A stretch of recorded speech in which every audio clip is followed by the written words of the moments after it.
Assalamualaikum warahmatullahi wabarakatuh.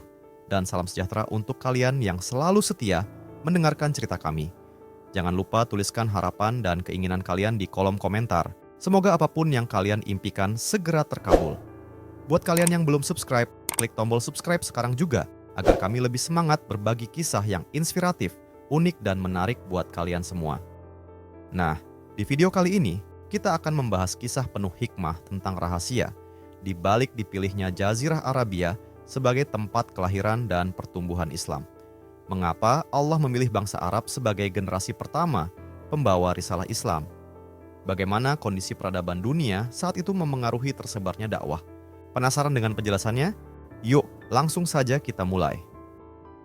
Sebelum membahas dan mengupas lebih dalam tentang Jazirah Arabia, negeri yang dipilih Allah sebagai tempat kelahiran dan pertumbuhan Rasulullah Shallallahu Alaihi Wasallam, penting bagi kita memahami terlebih dahulu hikmah ilahiyah di balik diutusnya Rasulullah Shallallahu Alaihi Wasallam di wilayah ini.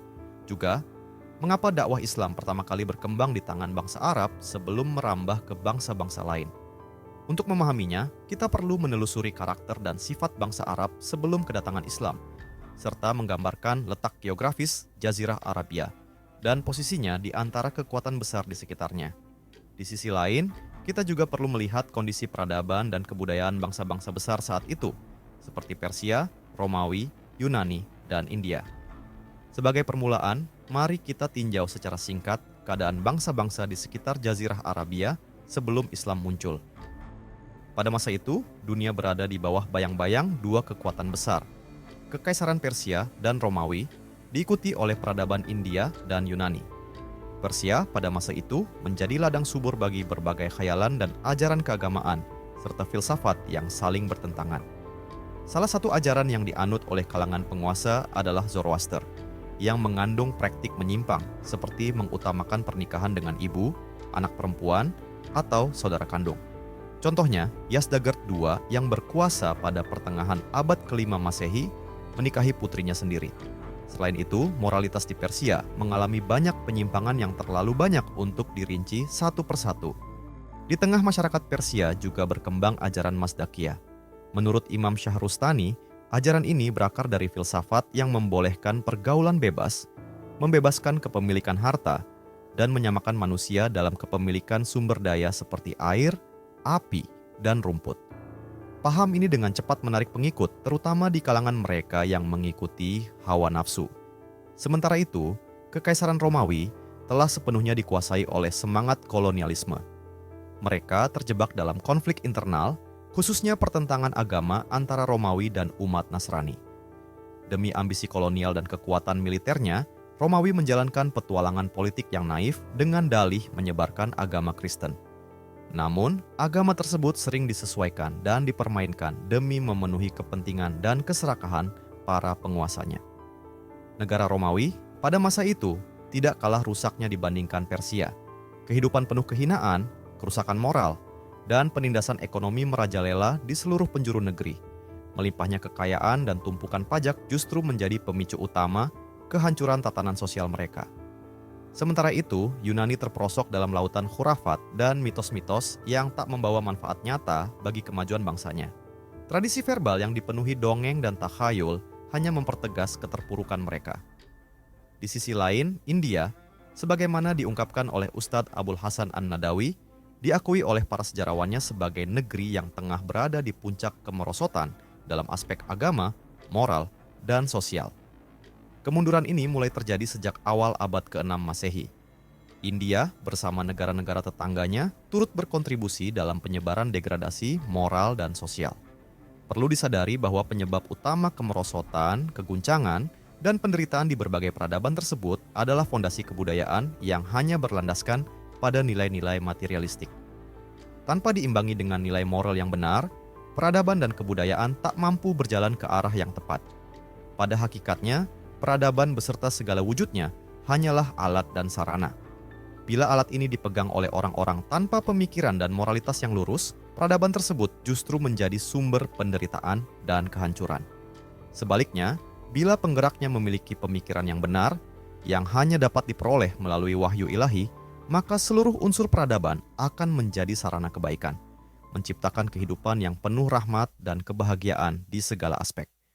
Sementara itu, di Jazirah Arabia, bangsa Arab menjalani kehidupan yang relatif tenang, jauh dari gejolak dan keguncangan yang melanda peradaban lain. Mereka tidak memiliki kemewahan dan kemegahan seperti Persia, yang justru menjadi lahan subur bagi lahirnya berbagai filsafat kebebasan tanpa batas dan penyimpangan moral yang dibungkus dalam kemasan agama. Mereka juga tidak memiliki kekuatan militer sebesar Romawi yang mendorong ekspansi dan penjajahan ke negeri-negeri tetangga. Begitu pula, mereka tidak terjerat dalam pusaran filsafat dan dialektika Yunani yang rumit, yang seringkali berujung pada tahayul dan mitos-mitos kosong.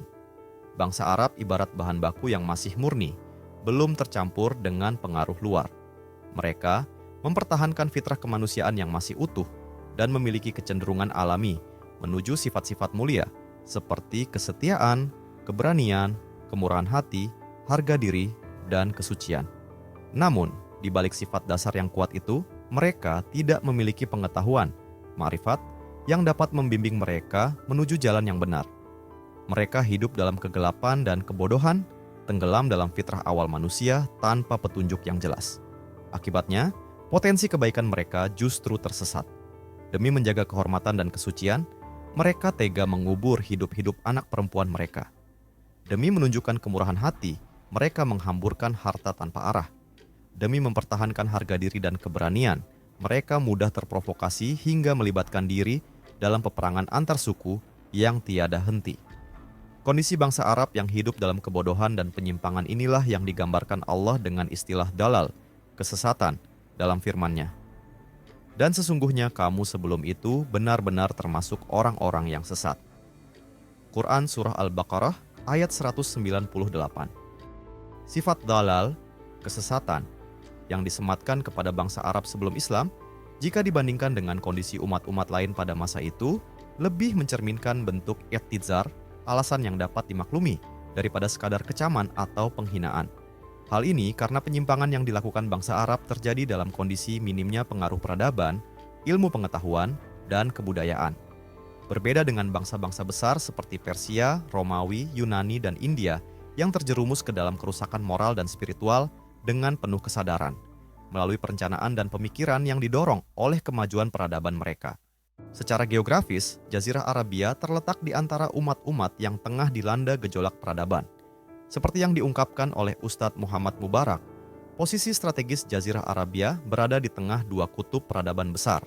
Di barat, berdiri peradaban materialistis yang hanya menonjolkan aspek lahiriah manusia, tanpa memperhatikan nilai spiritual. Sementara di timur, berkembang peradaban spiritual yang syarat dengan khayalan dan takhayul, seperti yang terjadi di India, Cina, dan wilayah sekitarnya. Dengan memahami kondisi bangsa Arab dan umat-umat di sekelilingnya sebelum datangnya Islam, menjadi jelaslah hikmah ilahiyah di balik pemilihan Jazirah Arabia sebagai tempat kelahiran dan diutusnya Rasulullah Shallallahu Alaihi Wasallam. Bangsa Arab dipilih sebagai generasi pertama pembawa cahaya dakwah Islam karena fitrah mereka yang masih murni, sehingga lebih siap menerima kebenaran. Mereka diamanahkan untuk menyebarkan risalah Islam yang mengajak seluruh umat manusia menyembah Allah semata, meninggalkan kesyirikan, dan menata peradaban dunia berdasarkan petunjuk ilahi. Dengan demikian, pemilihan bangsa Arab sebagai pelopor dakwah Islam bukan semata-mata karena mereka lebih mudah diarahkan dibandingkan bangsa-bangsa lain.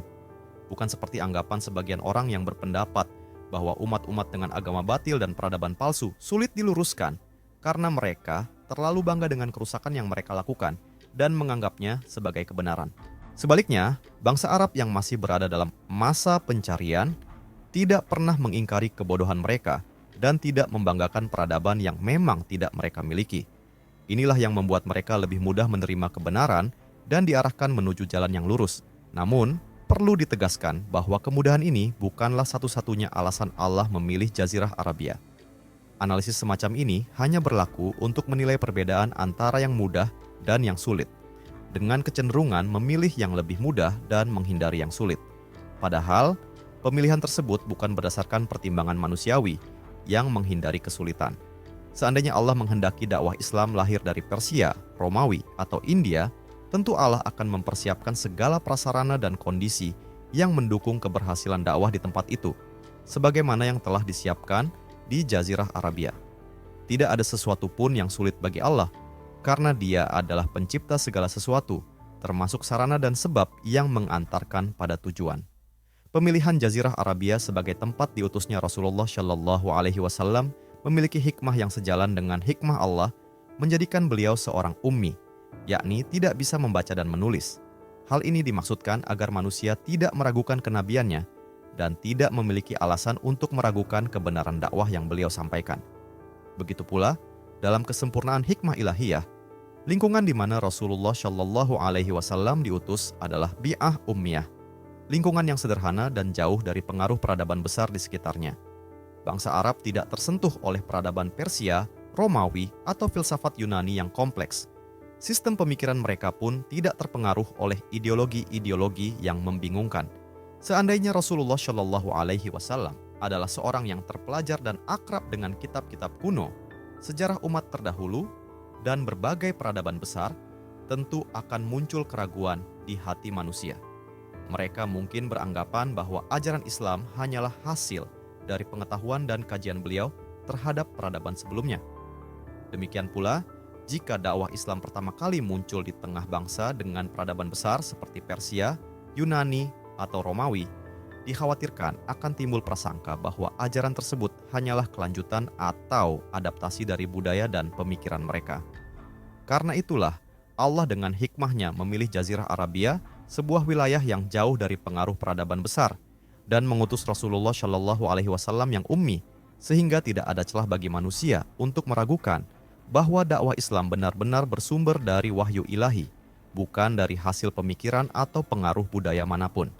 Alasan utama di balik pemilihan Rasulullah Shallallahu Alaihi Wasallam sebagai seorang ummi dan Jazirah Arabia sebagai tempat diutusnya adalah untuk menghilangkan segala keraguan dan tuduhan bahwa dakwah Islam hanyalah kelanjutan dari pengalaman budaya atau hasil pemikiran filosofis. Orang-orang yang meragukan atau menolak kebenaran Islam mungkin saja menuduh bahwa ajaran Islam merupakan produk dari akumulasi pemikiran peradaban dan filsafat yang berkembang, yang kemudian melahirkan suatu peradaban dan sistem hukum yang sempurna. Namun, Allah telah menjelaskan hikmah ini dengan sangat jelas dalam Al-Quran. Firman-Nya, Dialah yang mengutus kepada kaum yang ummi seorang Rasul di antara mereka, yang membacakan ayat-ayatnya kepada mereka, mensucikan mereka, dan mereka diajar akan kitab dan hikmah. Dan sesungguhnya mereka sebelumnya benar-benar dalam kesesatan yang nyata. Quran Surah Al-Jumu'ah ayat 2. Allah dengan kehendaknya telah menetapkan Rasulullah Shallallahu Alaihi Wasallam sebagai seorang ummi dan mengutus beliau di tengah kaum yang mayoritas juga ummi, yakni masyarakat yang belum tersentuh oleh ilmu pengetahuan dan peradaban besar. Hal ini bertujuan agar mukjizat kenabian dan syariat Islam tampak jelas dan murni dalam benak manusia, tanpa tercampur atau terpengaruh oleh berbagai dakwah dan ajaran buatan manusia. Dengan begitu, kebenaran Islam berdiri kokoh sebagai wahyu ilahi yang otentik. Inilah bentuk rahmat Allah yang sangat besar bagi hamba-hambanya. Selain hikmah utama diutusnya Rasulullah Shallallahu Alaihi Wasallam di tengah kaum yang ummi, terdapat beberapa hikmah lain yang mendalam dan dapat dipahami oleh siapapun yang mau merenungkannya.